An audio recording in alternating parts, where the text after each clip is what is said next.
Imagine a vault. Not a bank vault, but a global, invisible vault that holds more money than the combined economies of China and Japan. We're talking about at least $32 trillion. This isn't a number pulled from a sci-fi movie.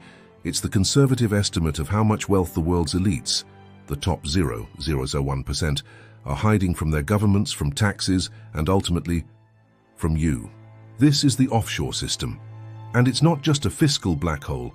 It's the silent foundation that is rewriting the rules of global capitalism, ensuring the rich get richer, and the rest of us, well, we get the bill. What you're about to discover isn't just about taxes. It's about power, secrecy, and the financial architecture that allows a tiny minority to control the economic destiny of the planet. Stay until the end, because understanding how this system affects your wallet and the future of your country is what truly matters. What exactly is the offshore system?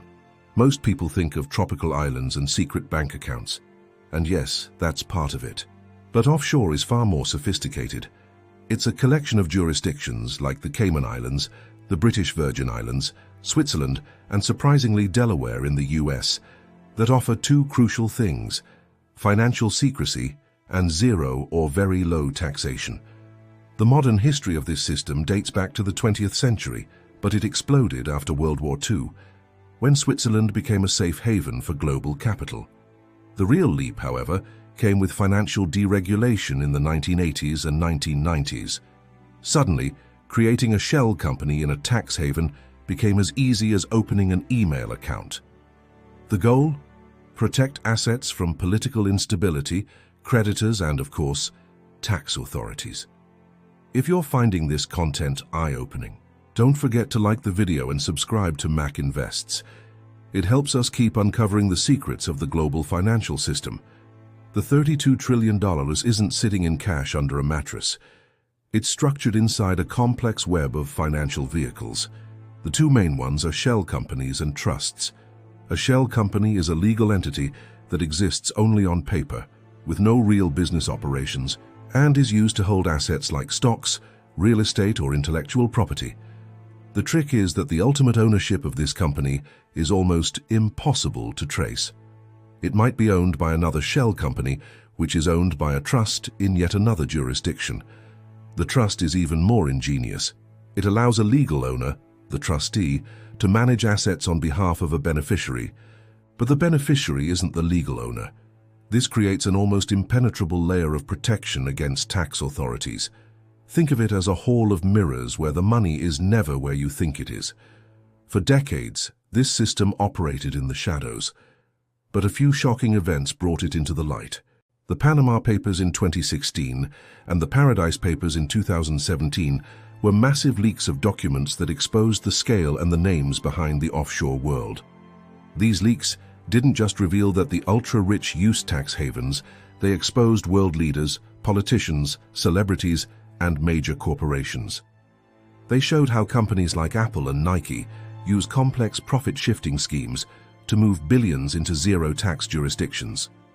The impact was global, sparking protests and promises of reform. But the truth is that, despite the outrage, the fundamental architecture of the system remained intact. The cost of this system is colossal.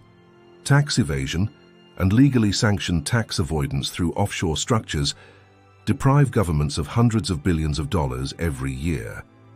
The International Monetary Fund estimates that global revenue losses from corporate profit shifting reach $500 to $600 billion annually. What does that mean in practice? Less money for healthcare, education, infrastructure, and social safety nets.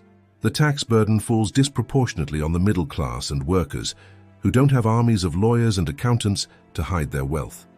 The offshore system isn't neutral. It's a driver of economic inequality, concentrating wealth at the top and eroding the fiscal foundations of democracies. The international community hasn't been idle. There's a slow but steady war against secrecy. The most important milestone was the US FATCA law, implemented in 2010. FATCA essentially forced foreign banks to report information about American account holders to the IRS or be excluded from the US financial system.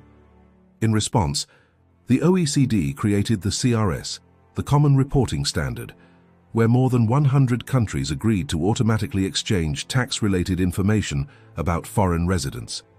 These agreements have made secrecy harder, but not impossible. Offshore architects are masters at adapting, shifting to new jurisdictions, or creating even more complex structures that exploit gaps between legal systems.